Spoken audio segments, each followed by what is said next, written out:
Social welfare ইনস্টিটিউটের ওই জায়গায়। তো ওরা যাচ্ছিল ইউনিভার্সিটি থেকে রিক্সায়, দুই বান্ধবী, দুইজনে গার্লস গাইড করতো ওই সময় ইউনিভার্সিটিতে। তো নীলক্ষেতের সামনে যখন ওদের রিক্সাটা আসে তখন একজন ছিনতাইকারী আমার ওই দুই বান্ধবীর হাতের ব্যাগ এবং গলায় যে ওর স্বর্ণের চেইন ছিল সেটা তাদের দুইজনের কাছ থেকে ছিনতাই করে নিয়ে যায়। দুই নম্বর, বছর দুয়েক আগের ঘটনা হবে মনে হয়, ঢাকার কোনো একটি রেলওয়ে স্টেশনে একেবারে হাড্ডিসার নেশাগ্রস্ত একজন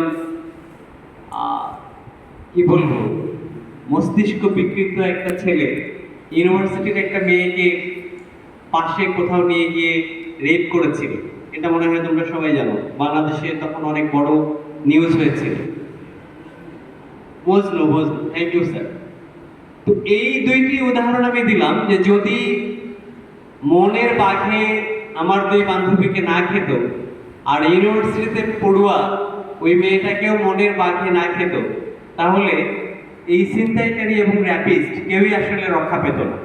আজকের যে আত্মবিশ্বাসী আত্মরক্ষা, এটা শুধুমাত্র মারামারি করবার বা কেউ তোমাকে মারতে আসবে সেটাকে থেকে রক্ষা করবার জন্য মূলত এই ট্রেনিংটা ছিল না।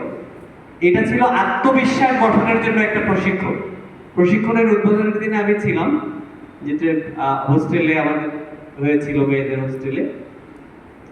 আরেকটি বিষয় দেখো, যে আমরা অনেকেই সার্কাস দেখি, সার্কাস দেখতে যাই, বিশাল বড় হাতি, ছোট্ট একটা বাচ্চা মাহুতের আসনে সে বসা, ছোট্ট একটা লাঠি তার হাতে, দর্শকদের আনন্দ দেওয়ার জন্য একটা ফুটবল সামনে রাখা আছে। সেই ফুটবলে যখন ওই হাতির মাথায় কিংবা কানে, ওইটা হাতিকে শেখানো হয়েছে যে কোথায় টাচ করলে বলটাকে মারতে হবে আর কি করতে হবে, সেটা হাতি ট্রেন্ড আপ হয়ে যায়।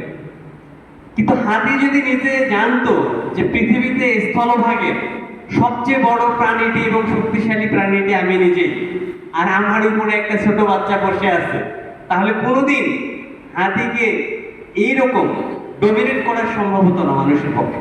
তো মানুষের ব্রেইন আছে, বুদ্ধি আছে, যেটা মানুষ ব্যবহার করে হাতির মতো প্রাণীকে নিজের বশে আনতে পারে।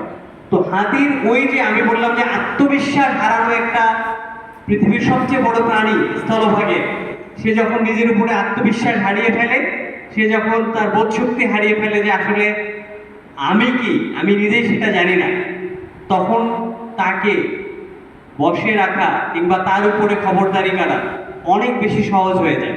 আমি আশা করব তোমরা যারা প্রশিক্ষণ নিয়েছো এবং যারা ভবিষ্যতে নেবে কিংবা প্রশিক্ষিত হয়েছো যারা তাদের কাছ থেকে এই অভিজ্ঞতা তোমরা জানতে পারবে। আশা করি সবাই মনের দিক থেকে তোমরা অনেক বেশি শক্তিশালী হবে। বনের বাঘে যেন তোমাদের খায়।